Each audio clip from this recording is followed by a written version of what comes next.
feeling slightly intimidated at the time. She came on our show. I think we helped her. I think it was coming on this show that guaranteed that success. Well said. Anyway, it's that time of the week. We're delighted to have our very own sports guru, Aidan McGee, and showbiz journalist Hayley Palmer with us in the studio. Who wants to go first, guys? Hayley, come on, what's going on? I should go first. Ladies first. Age before beauty, one of them. Go on, Hayley. So I want to talk about Britney because, as we know, her book is out at the moment, and this has been a long-awaited wait. Well, I've been waiting a long time anyway. How much is a wait of is that? If it's a wait. That's a long wait. That's a long wait. I really wanted it for Christmas, but the thing is, I just can't get my head around someone that's that famous has just got all the problems in the world. Like, I just find it incredible because you just think these people are really happy, but as you can see, she really wasn't. And it kind of started 10 years after Hit Me Baby One More Time, because that was in 1998, and 2008 was when all the troubles began. Was that conservatorship? Yeah, the dad had that, didn't he? So this is a really honest book, is it? It's not sort of like... she has put pen to paper and she has expressed her feelings. So I'm going to be buying it for you, Phil, for Christmas. I can't wait. And just because you now being a showbiz superstar on GB, you know, he could face the same crisis in a few years' time. Is that what you're saying? Fame, but it is a selection box would probably go down better, to be perfectly honest. But to be fair, I mean, I remember watching her at the time, and she was the most photographed person. Yeah. Her photographs were worth tens of thousands of pounds, and she was literally followed everywhere, crowds everywhere, not a moment to herself. So I'm quite sure for a decade, if that happened to you for a decade, something would happen, wouldn't it, to help you know, on your... Yeah, we just want to wish her happiness. Mental She health. has been through a lot, hasn't she? You're right, everyone knows it. Young people, old people, we all know who Britney Spears is. She's one of the most famous people in the whole world, but just her troubles, it makes me so sad to read it. Big sporting weekend as ever, Aidan. I mean, last night, Tottenham, who'd have thought after 10 games Tottenham would be top of the Premier League? Magnificent start, Phil, it has to be said. They had a new manager, Ange Postecoglou, who tested himself in places like Australia, in Japan, in Scotland, not exactly hotbeds of football in recent years, and yet he goes to Tottenham and he helps them move on from Harry Kane. We spoke for weeks and weeks and weeks and months about what they were going to do after Harry Kane. No one's talking about him now because Heung-min Son has stepped into the breach. James Maddison at the price of £40 million. It sounds a lot of money to the layperson, but it's not a big money in terms of football transfers. He's been fantastic. I was actually at Tottenham on Monday night and they were absolutely superb. And they've gone 5 points clear at the top of the table. What I would say, though, this time last year, as we were approaching the World Cup, Arsenal in a similar position had a great season before. They've missed out on the top four. They were 5 points ahead in the Premier League. Once we got back into the new year, into the swing of things, they were reeled in by Manchester City. The bigger squad, the big money really took over, even though they took it right to the end. So Spurs have got a long, long way to go, but they made a magnificent start. I'm interested in the Tyson-Fury match. You like your boxing, don't you? Do you? I do. I've been brought up on it. My dad loves boxing. His dad, you know, granddad loved boxing, yeah.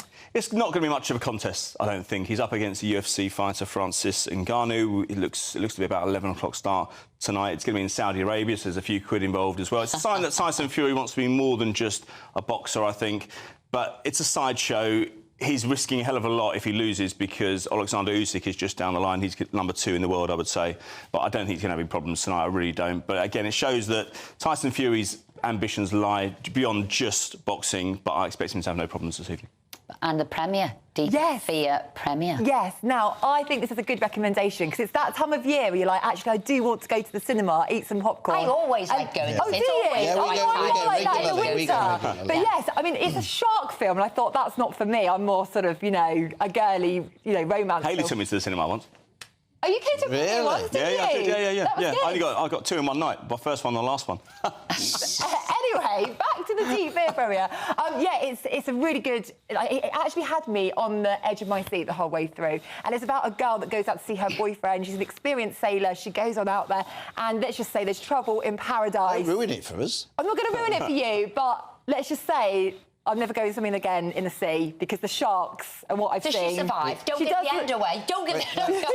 No, we go to cinema a lot. Esther gets a big box of Maltesers. They're gone before the trailers are finished. Is that right? I also you've love seen the them. trailers because I like to know what's coming on What's next. coming up next? You love the trailers because that's when you're eating all the Maltesers. Well, this is out on Monday in all cinemas. Obviously, it's the Manchester derby, Man City against Man United. Obviously, Bobby Charlton died recently, so that's certainly going to be a big occasion this weekend. Well, it's a big occasion anyway. 3:30 kick-off tomorrow at Old Trafford. It's a chance for Manchester United to mourn the passing of the legendary Sir Bobby Charlton, but also a chance for Manchester City to say goodbye properly to Francis Lee, one of their own legends who died about 3 weeks ago.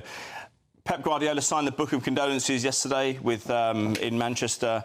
He also called on the fans of Manchester City to show complete respect towards Bobby Charlton. There was an incident last week in the Brighton game where a couple of 17-year-old fans, I believe, were censured and reprimanded for some vile chants about Bobby Charlton at half-time, which we don't want to see. But I don't think we'll see that tomorrow. In my experience of Manchester City and Manchester United, they're very respectful on these occasions. And, of course, it's the Rugby World Cup final tonight. I was gutted, wasn't I, last week, Esther, when England... I couldn't believe England didn't get to the... I just can't believe it. We were convinced they'd won. Well, yeah, we were. They were doing well, weren't they, right up until the last moment. So what do you think, all Blacks to win? No, well, I think All Blacks would be fresher, but I just sometimes think that game smartness of South Africa, having had those big battles against Ireland, which, of course, they lost, and then, of course, last week they had France and they had England last week. I think they probably deserve to win it, having had that tougher run to the final. And who's just sneaked in the studio to join us? Dawn, fantastic. Completely unexpected. Yeah. Did I just hear you We say... want to know what are the highlights of the show, because you're on next. Yes, I am indeed, Evelyn. But did you just say you're not glamorous and girly by any chance? Did I hear that right? Oh, no, I said that I was. Oh, yeah, I was going to say, yeah. I was You were going to say, I totally missed it. Stating the obvious. Right, in any case... We're literally right up time. All the breaking news, obviously, what's happening here on the marches, what's happening in Gaza and Israel, and some Halloween fun.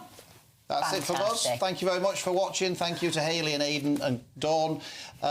Stay tuned. We'll be on next week at 10 o'clock, and stay tuned for Dawn Neeson next.